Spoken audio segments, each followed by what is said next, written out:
Pride festivities continue around the world, and today we are joined by someone very special, His Royal Highness Prince Manvendra Singh Gohil. He has been an activist for trans rights and queer rights all through his life. Sir, happy Pride and welcome to our show. My first question to you is, what does Pride mean to you? Yes, happy Pride to all of you.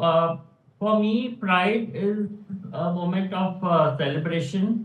Pride is for people to know that we exist in the society and that we have the right to live with equality, with dignity and respect, and the right to live without being subjected to stigma and discrimination.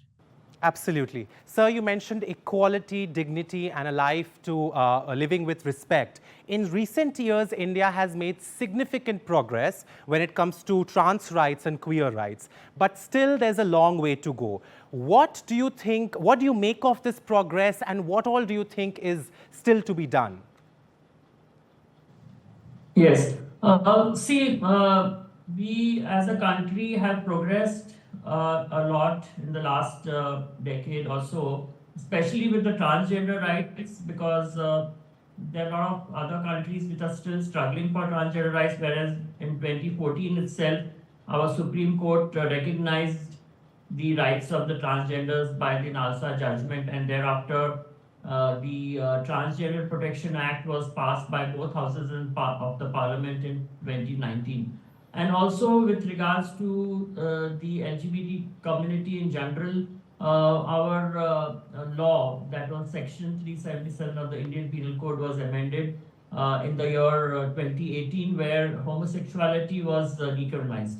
However, having said that, it's unfortunate that when laws are made in India, they are only restricted mostly to the law books or the law schools and colleges. The dissemination of the knowledge of the laws is not reaching to the general population, and therefore there is a lot of still lack of information, misunderstanding, misinterpretation of many laws which are passed in this country. And therefore, we are still subject to a lot of stigma and discrimination, a lot of violation of the human rights is happening. And therefore, my suggestion is that these laws should be disseminated to each and every citizen of this country.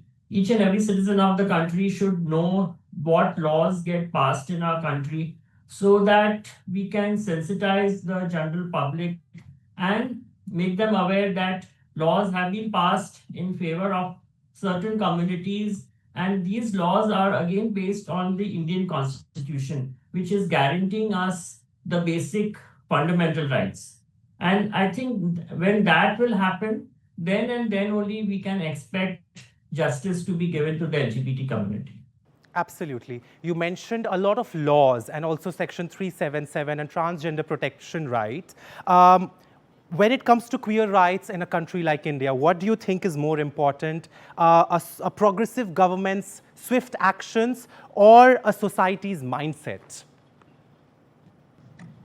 Yes. So I think my take on this would be that we need to create a lot of allyship.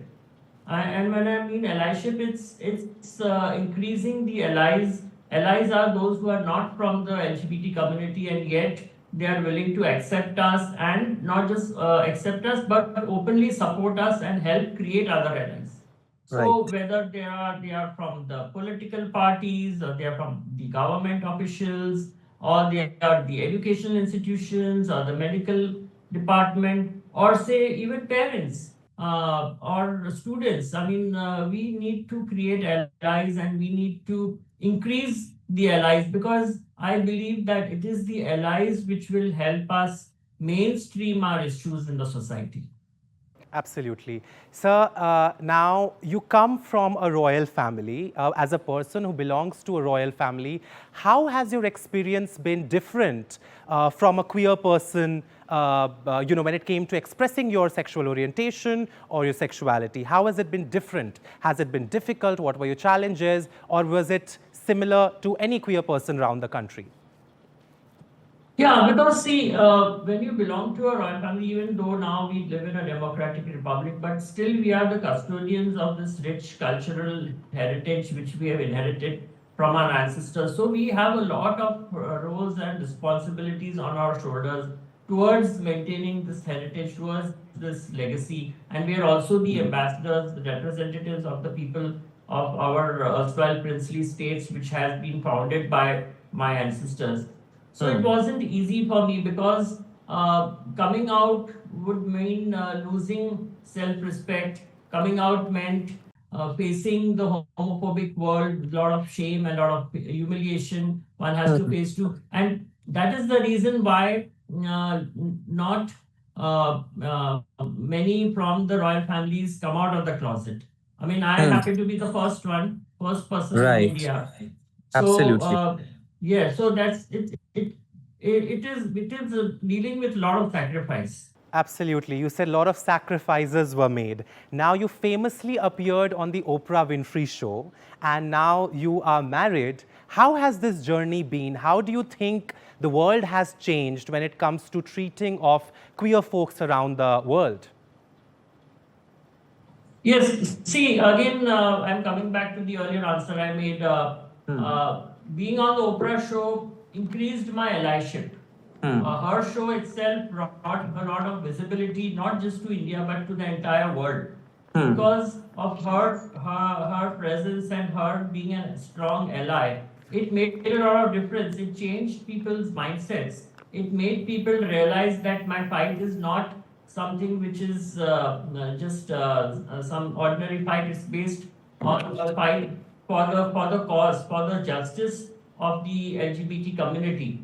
And therefore, a lot of things changed after my appearance on the Oprah show, and not just that, but getting other attention from other parts of the world, getting invited to attend other events, meeting influential peoples like prime ministers, presidents, parliamentarians. That brought about a lot of change globally, I would say. Right. So allyship plays a very important role. So what message do you have for young queer folks around the world who are, figuring themselves out and how to be their most authentic self? What is the message you have for young queer kids around the world? In the first and foremost message I would like to give to these young generation is that you need to accept yourself and have an identity, a sexual identity or a gender identity whom you belong to. That's very important. Whether you come out to your family or friends or anyone else, that is the secondary. But self-acceptance is the most important because it has been seen that lack of self-acceptance acceptance has led to internalized phobia. And a lot of homophobia has been seen to come from the LGBT community itself. So, sir, you mentioned about young queer kids and about self-acceptance. That's a very important thing. What do you think young queer kids around the world can do to work on their self-acceptance?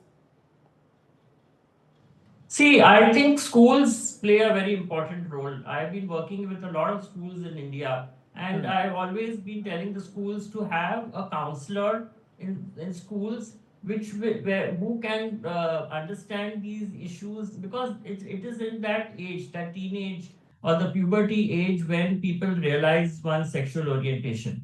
Right. So if you have a counselor in that school, one can reach out to that person and pour out your emotions, your heart, somebody whom you can listen, somebody who's there to listen to you. That's very important. Absolutely. Speaking of younger generation, sir, if let's say we had a time machine and you could travel back to your childhood days, what would you like to say to your younger self? I think I would just tell that boy that accept yourself and love yourself. That's very important. Well, sir, thank you so much for speaking to NDTV. Wishing you a happy Pride Month.